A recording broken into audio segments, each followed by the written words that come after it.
Olá, um dos maiores erros no ensino de estruturas na faculdade e em livros no Brasil é dar nome de batismo para as peças. Ou seja, não basta que esse é o cálculo de uma peça de compressão, não. Esse é um cálculo de um pilar. E isso gera um problema por quê? Porque quando aparece uma peça que não se encaixa exatamente na definição do que é ensinado na faculdade, as pessoas têm dificuldade porque elas não aprenderam a dimensionar, elas aprenderam a seguir um passo a passo. Por que eu falo isso?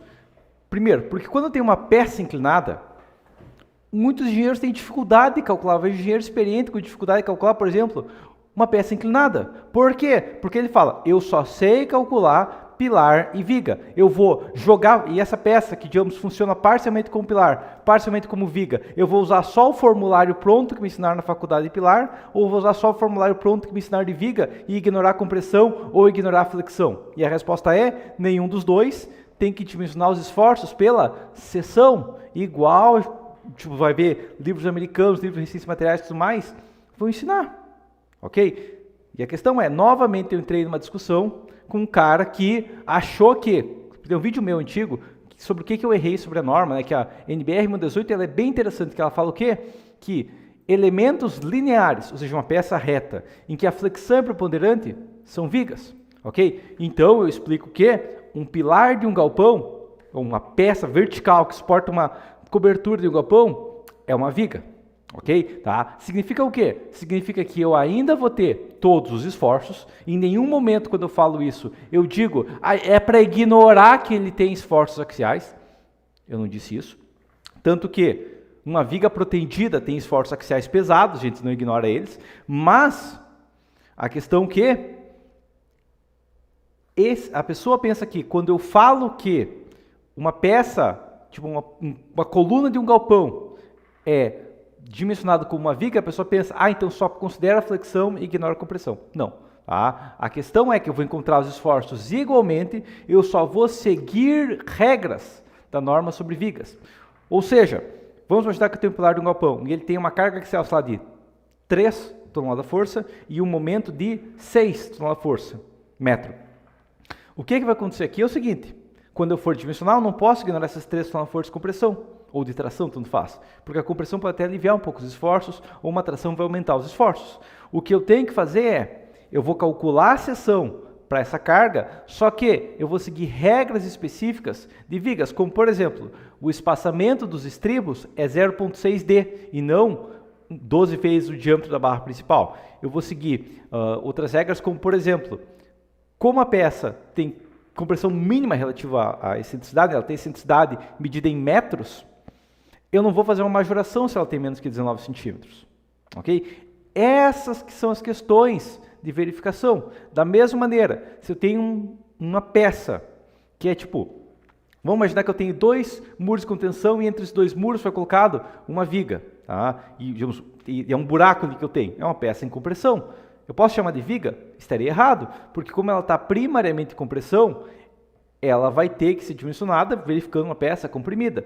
Significa que, magicamente, eu não tenho que considerar que ela tem um peso próprio, que ela tem um vão e que ela vai sofrer uma flexão baseada no peso próprio e que se alguém passar por cima dessa viga, essa pessoa não tem peso? Não significa isso. Significa que eu vou encontrar os esforços baseados no peso próprio que ela tem, vou encontrar o momento fletor gerado pela flambagem, somar o momento gerado pelo peso próprio, somar o momento vai com a pessoa passa por cima dessa viga, entre outros fatores, encontrei os esforços da seção, então só depois de encontrar todos os esforços, tenho as combinações de esforços, aí sim eu calculo uma peça com compressão e flexão como um pilar, porque ela tem primariamente esforços de compressão. E o mesmo vai valer para qualquer peça inclinada, e isso é uma questão que pergunta para qualquer engenheiro que aprendeu no método correto, que entendeu que os esforços determinam a peça e não o nome de batismo dela, que é uma questão que, por exemplo, no primeiro mundo é padrão isso, tá? Mas que como o concreto é um sistema bem complexo,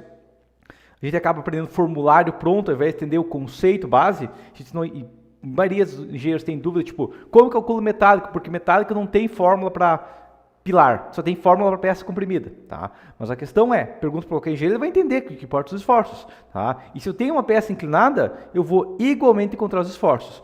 Vamos imaginar que eu tenho uma peça inclinada que ela tem, sei lá, 20 toneladas de força de compressão e um momento fator de 10 kgfm.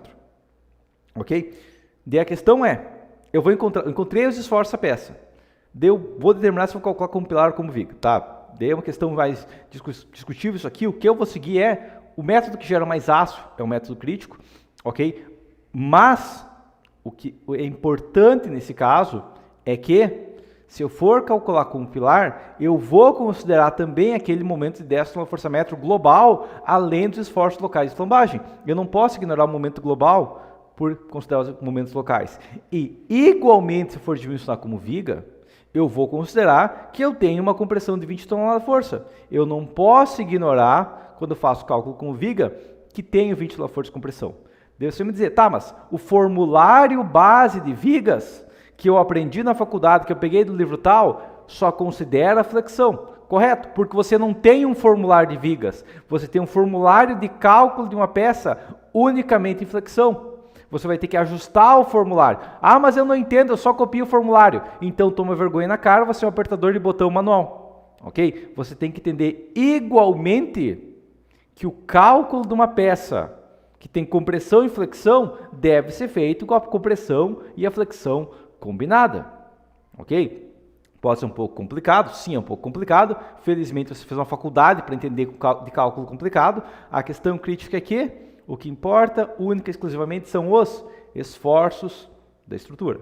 Não importa o nome de batismo que está para a peça, ok? E se você entender esse conceito, você consegue calcular qualquer peça inclinada, você consegue calcular, sei lá, um gigante, consegue calcular uma mão francesa de um muro de arrimo tranquilamente, você consegue calcular uma estaca, você consegue calcular qualquer elemento de concreto armado para o resto da vida. Você vai conseguir, não importa. Ah, mas é um pilar, é uma peça que ela faz curva.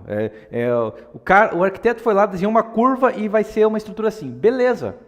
Não vai ser complicado calcular se você entender o conceito, que não importa o nome de batismo da estrutura, ok? O que importa é o nome da peça. Da mesma maneira que, se uma pizzaria vende uma pizza grande de 30 centímetros e uma pizzaria vende uma pizza pequena de 30 centímetros, a pizza grande da pizzaria A é o mesmo tamanho da pizza pequena da pizzaria B, ok? Ah, mas uma é grande e uma é pequena, então a grande é maior que a pequena. É a mesma lógica das pessoas que achar que um pilar tem que estar vertical e viga horizontal. Não. O que importa é os esforços. E se o que importa é o que a peça está sofrendo.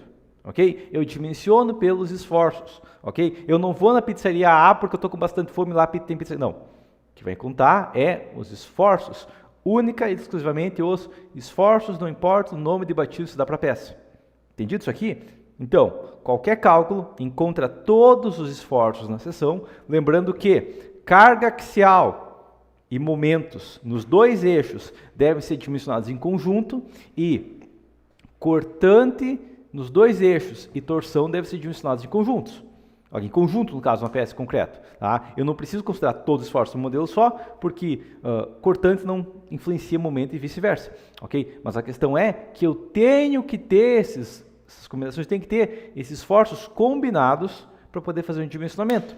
E se eu tenho uma viga que tem um pouco de compressão, eu ainda tenho que considerar compressão. Se eu tenho um pilar que tem um momento global além do local, eu tenho que considerar esses efeitos primariamente ainda, ok? Se eu tenho uma viga que eu tenho um formulário de calcular cortante, mas eu tenho torção também, eu tenho que combinar e modificar meu formulário e não ficar delimitado a formulários, ok? Tá? E por questão final de galpões, ok? Só demonstrar uma situação, tá?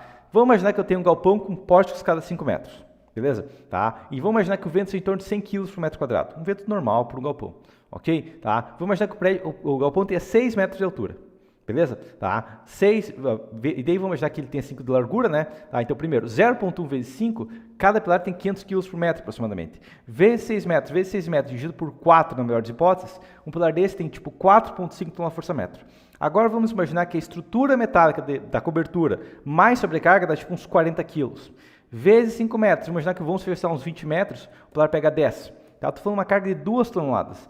Mesmo que esse galpão tenha 10 centímetros de excentricidade, o que é bem menor do que a maioria dos casos, eu estou falando de 0,2 toneladas-força-metro. Ok? Tá? Então a ideia de que o momento fator gerado pela excentricidade, que você não considera calcular uma coluna de um galpão como viga, essa diferença é menos que 5% dos esforços dessa peça.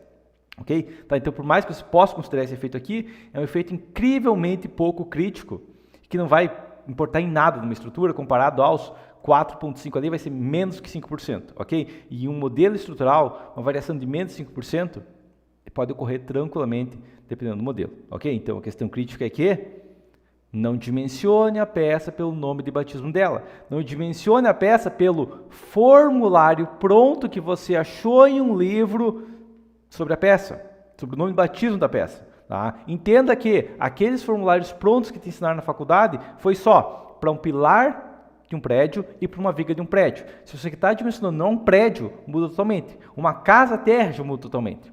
Ok? Um sobrado sem laje no último andar muda totalmente. Um galpão muda mais ainda. Ok? E não importa o nome de batismo da peça. O que importa são os esforços. Entendeu isso? Então você entendeu todo o dimensionamento de concreto armado. Beleza? Por enquanto seria isso e até a próxima.